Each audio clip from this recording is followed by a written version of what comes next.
After 3 hours of planning last night, we decided to go to Bern today because in Bern they had this awesome mountain coaster. But first we hit up downtown because you have to, I think. Here's the Glockenspiel. And this is one of Einstein's apartments that he stayed in right on this street. William was stoked to go in there. Looking out over downtown Old Town Bern.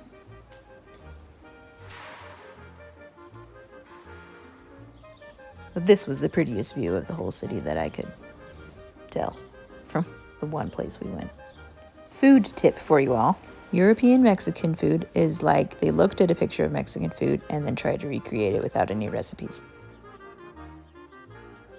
As we headed to Lauterbunnen for the mountain coaster, we discovered there is a festival at that part of the city, and the coaster would have been just slammed and totally not worth it.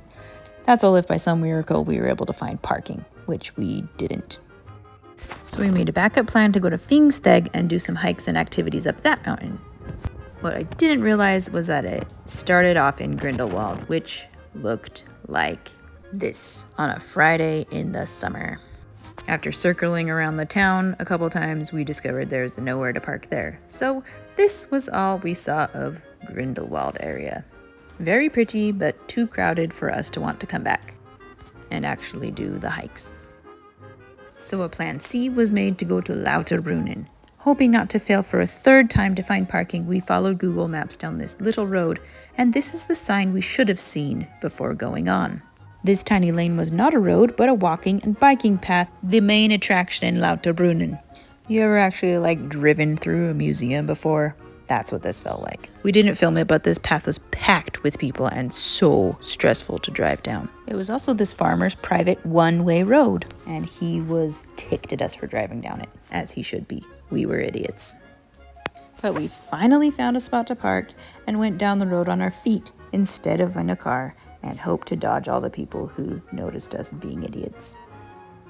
Anyway, look how pretty!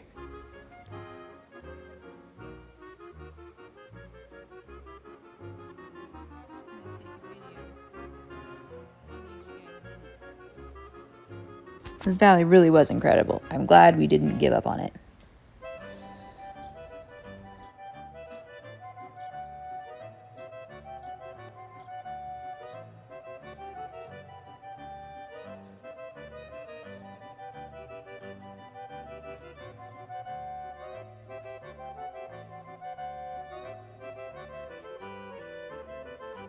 Partway through the valley, there's a path to a waterfall inside the mountain called Trommelbach Falls.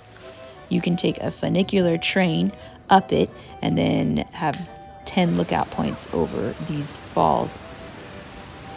This was really cool and really, really loud. It was amazing how much water was pouring down the inside of this mountain. I'll just let you listen here for just a second. Was that 100 decibels loud for you too? The volume of a jackhammer at 1 meter away?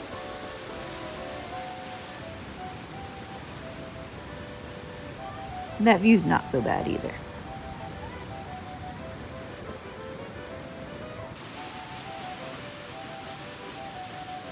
It was 10 francs to go down this water slide, else we would have done it.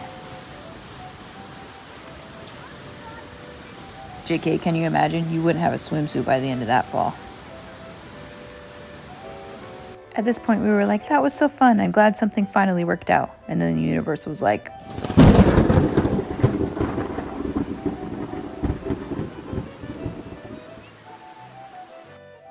But in all honesty, the rain cleared everyone off that path. So we got to walk through the valley basically by ourselves on the way back, which was amazing. Here's another zoom-in edition of how did that get up there? Whoop. What are they growing up there and why? Obligatory scenic shots on the way home. I was driving this time, so Justin was videoing, and this next shot makes me laugh because it looks as if he's like, wow, cool power line. Look at this power line. I'm just gonna focus on that power line and just film that power line. Thank you, Justin. All right, good night.